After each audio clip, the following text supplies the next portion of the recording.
What's going on YouTube? This is Chaos Rain here, and in today's video I'm here to bring you a little bit of an update on how things are going and some good news and bad news and what's going to happen today sometime along the lines of maybe an hour or two, we'll see. I'm going to be streaming probably League of Legends and 7 Days to Die with a couple friends of mine, but until that point we're going to talk about PoE. So first thing I want to mention is I've been grinding a lot of gem blueprints and a lot of heist so I can get as much value as I can, and as such I have basically secured myself the headhunter and getting it to finish off this build. How did I do that? Well, there are a couple of lucky drops that have to do with it, but mainly just a lot of grinding. So first things first, I wanted to go over a little bit about what I have going for my rogues and what you guys can expect to be doing if you're going to be farming heist, and exactly what you're going to roll on your items, etc, etc. So first thing I can show you once the game loads, of course, because as you know I'm on PS4 and PS4 does have that issue of being very slow to load things. There's a little bit of load time, right? First thing I'm going to show you is our progress and what we have managed to get with the help of both new guild members slash friends slash people who have been more than supportive and helpful of getting us up and going. And I do want to say thank you to a couple of friends. I don't want to say names because I don't want to dox them or whatever. I don't want to say who they are in case they want their privacy, but I will say they are both friends that I have known for a while, and they have both helped me tremendously in this league, and thank you both. Along with the guild that has welcomed me, and everything like that. I don't know how many of them will watch this video, but thank you so much for being chill, right? So let's go ahead and go over a little bit of my luck and what we got going. So in our stash we have here a couple of blueprints that are already revealed, but I can't run them because I need to spend the time to level up the characters to level 5. I will get to that, but right now I've just been grinding. As far as lucky drops, as I said, we did get a lucky drop. We got one of the cards for 105 of Mageblood.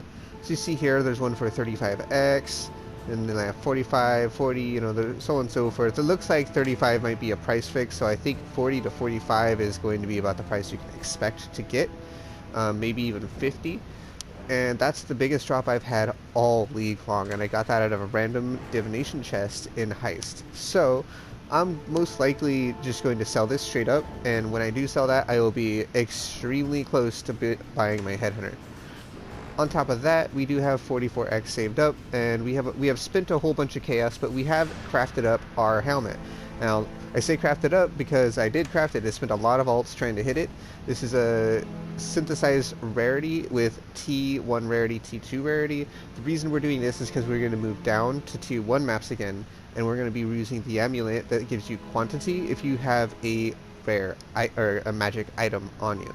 So it's gonna, and it also, I believe, gives a little bit of rarity on top of it. So you're just going to rarity and quantity stack and basically farm as many cards and as much just uniques as you can to make as much value as you can.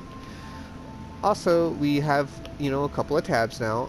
I had the div and whatnot, but I did get a singular quad tab. In it I put all my stuff for sale, just see what I can get. I did get a couple of items back from my friend who was selling things for me all league, and I do appreciate all of his help. I got a map tab to store my maps, which is insanely helpful. A gem tab because I have been running a lot of gem blueprints, and that is also why we're up so high on exalts. I believe today alone in Raw X I've sold about 7-8 exalts in gems, and I haven't really been playing too long, so gem blueprints are insanely profitable to run if you're not already running them. Now, I can run the 80 pluses now, and just after testing a little bit, and I just run them blue because it doesn't matter. I don't really open the chests. The chests aren't very valuable to me. The divination one obviously was, but I mean otherwise I don't open a lot. You can open the chests if you want to, but for the most part I open until I get my alert full, and that's all good for me. Now let's go ahead and go to our hideout real quick, and then I have to go into heist, show you exactly how we roll our rogue gear and what you're going to look for and what's valuable, etc, etc. So let's go ahead Alright, as you see here, we had about 100 plus K markers. We're down to 5,000, which is very, very low. We did a lot of grinding in Heist today, just back to back to back to back to back blueprints, and I'm hoping that I can get even more value as I go along and, you know, work on those markers getting back up. Because I'm able to run 83s again, 80 pluses, I will be buying a bunch of blueprints and contracts in bulk, most likely relatively soon. As of now, we are a little burnt out for the day, 3-4 hours today, so, you know, we're just trying to show you a little progress report on what we got going. So now let's go ahead and show you our rogue gear. Right now, I only have cloaks pretty much. I have 1 or 2 brooches, but we'll just go over what you roll on the cloaks and why. So if we look here, we have reduced raising alert level when you open a chest, and then we have 10% chance that chest do not generate alert level when you open the chest. We have this one on Karst because Karst already has insane amounts of reduced alert level. So with that and this, basically, and then the chance to not open, to not generate alert level, we can go through his entire contract, even running it blue, and open every single chest, which can be insanely valuable every single contract. This also means not just lockpicking, you can do anything with him, which if you press L3, he is agility, perception, and lockpicking. Up to 2, 3, and 5, obviously, for lockpicking. Now, we have this rolled for pretty much every single one of our cloaks, I think, except for one of them. Raising alert level and opening a chest, raising alert level and opening a chest, raising alert level and opening chest, raising alert level, opening chest. You know, as you see here, this is the only one that is a bit different. It's Gianna's. I haven't rolled it, but I kept this one. So this one says chance to not activate lockdown in Grand Heist. It's a very, very rare mod to hit. If you hit it, you keep it, because if you're in Grand Heist and you have 3 of these, or you have these on every single one of your characters, eventually you're going to be able to pop 2 gems per wing, or not per wing, but like 2 gems every like 1 in 6 wings, which is like 1 in 2 blueprints, which is a lot of extra value every single time. Obviously there are going to be the times where you get pretty much nothing from them, and there are going to be the times where you have 4 or 5 ones that you can just bring. Remember, gems go for on average 10 to 15 to 20 to 30, so on and so forth chaos, and then there are the big hits that are 5, 10x each, which will help you, you know, push along as you go as well. So the reason why you do take the reduced raising alert level is, I'll show you real quick. I'm going to actually show you a really quick lock picking, so you can kind of get let's just do a 75 to get it done and over with. Looks like everyone's declining all my blueprint offers. That's fine. I'm actually out of markers, so I don't really care. You can keep your blueprints. I am going to save my chaos for a while. Alright, cool. Alright. What do you need? No, we're doing regular. Greeting. So if we do 75s, we can do them rare as well. When you do rare contracts, real quick, let me show you. If you do a rare contract, the only number I care about is that first number after the rarity. Alert level reduction, 29%. If it's above 20%, run it. Anything, obviously if you're running it rare. If you're running it blue, it doesn't matter. You can kind of roll it to, you know, easy mods. It doesn't matter. Your alert level reduction isn't going to be that detrimental, especially if you're running Karst and the cloaks with the max minus. So let's go ahead and just kind of burn through this real quick. As you see, we also leveled up to 92, purely in Heist, because Heist is pretty insane as far as, you know, XP. See there, we didn't even tick up very much. And this should be like the case throughout the whole thing. We should just be able to open every single chest on our way up. And we have 2 currency rooms. Now, I'm normally 100% sure on these, but just because I feel like, you know, going in and showing you, before you open any more small chests, go ahead and check these. As you see, your alert level barely trickles up. And that's, you know, nothing. Just open another full big chest. Go over here, here. Now you're just gonna start farming currency left and right as you do this. You can use either the Whisper Woven, which is the highest tier. You can use pretty much any cloak. Whisper Woven is just the highest tier. As long as it's item level 83, I think, is what you need for the tier 1 rolls, if I'm not mistaken. You can use any of the cloaks. Obviously, Whisper Woven has the base reduced alert level at 5, and the other one has 4. But, I mean, it's 1% difference. You're not going to notice too much. That's why I don't even divine my cloaks, because, you know, even if I roll T1 with lowest roll, it's still going to be able to open all the chests. As you see here, we've opened every single chest, and we have alert level left over. Meaning, if I run this in a blue contract, I would actually maybe fill it up exactly, if not, you know, just a little bit less. Of course, there are more chests on those too, so you do have to keep that in mind. Go ahead and open this, and as you see here, we're just gonna cruise on through right out of the gate. Get out of here. Bam.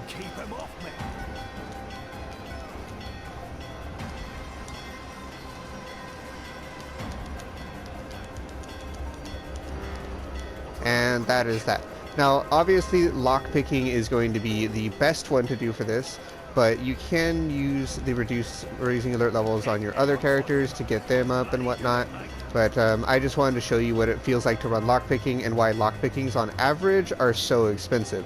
When you're able to sit here and grind as many as you can, as far as your lockpicking, as all the chests you can open and everything like that, eventually you're going to come out with really huge value and just the profits on them are insane. Like you can make, like, for this level of contract I spent 1 chaos and I got 2 chaos back immediately. You got a jewel, corrupted, bricked, and then a stack deck, and you know, it's so valuable. You're not gonna like turn that down, right? You're gonna just get the insane value if you can. So if you guys have any interest in seeing me post more in-depth guides on pretty much anything, I am more than willing to start doing that now. For now, I am doing heist. When I move on to other things, as far as farming tier 1s and increasing the rarity quantity and everything like that to insane matters to, you know, just drop all the crazy stuff. When I get to that point, I will gladly give you full-blown tutorials. But I will show you what I'm farming, how I'm farming, and how I'm making my currency as I go. Now, one thing I will denote here is that this is from a lot of grinding, and my character is level 92, and a lot of farming was done in low tier maps. I also didn't have access to any shared stash tabs through the majority of my league. I just got some shared stash tabs yesterday, and in doing that, I was able to make a bunch of currency just off the shared stash tabs. If you guys are running like I did with no shared stash tabs, it's going to be very hard for you to make currency, so I do recommend getting them. Unfortunately, I've just been pretty, it's been pretty rough on me getting them. Now, my ultimate plan is, now that I'm out of markers, I'm going to run every last one of these contracts, and I'm going to level up all of my characters.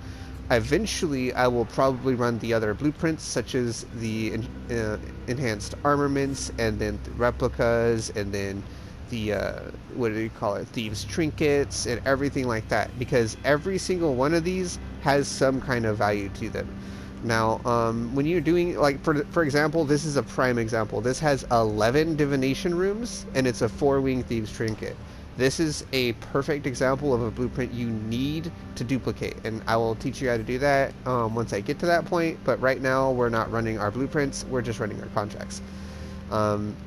If you're looking for, you know, specific stuff, you just look at your blueprints, see what you can get.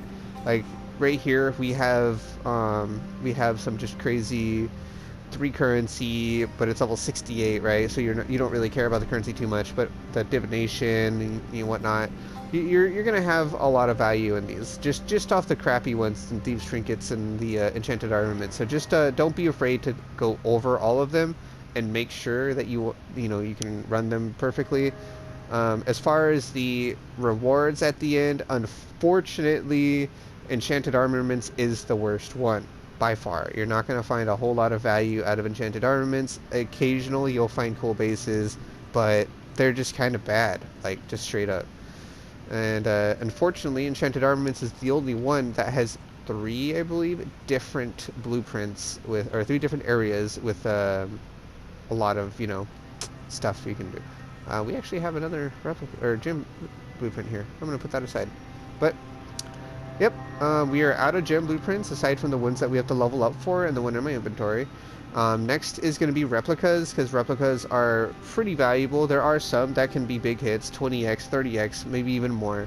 And those ones are really, really good for just kind of trickling in bubblegum or, you know, just low currency as you kind of go. On top of it, on average, a replica blueprint will pay for itself just by getting a very common drop, such as the jewel. That's like one in like 2 or 3 blueprints. It's pretty, you know, common. So yeah. Otherwise, yeah, I do hope you guys enjoy the video. Not much I can say other than that. I'm chilling. Eventually I will be having my headhunter. Currently I am saving the apothecary card for a guild member in case he gets some cards and he wants to buy mine, in which case all his. At this moment, I'm not in any hurry. I've done a lot of grinding, and honestly, I am so close to getting the headhunter that I can just wait, right? I can either sell the card or I can save the card, and if I get a headhunter, I can go gamble it or whatever works. Who knows? We'll see what happens with him, and yeah, I'm chilling. If you guys have any questions or anything like that, don't be afraid to leave a comment down in our video below.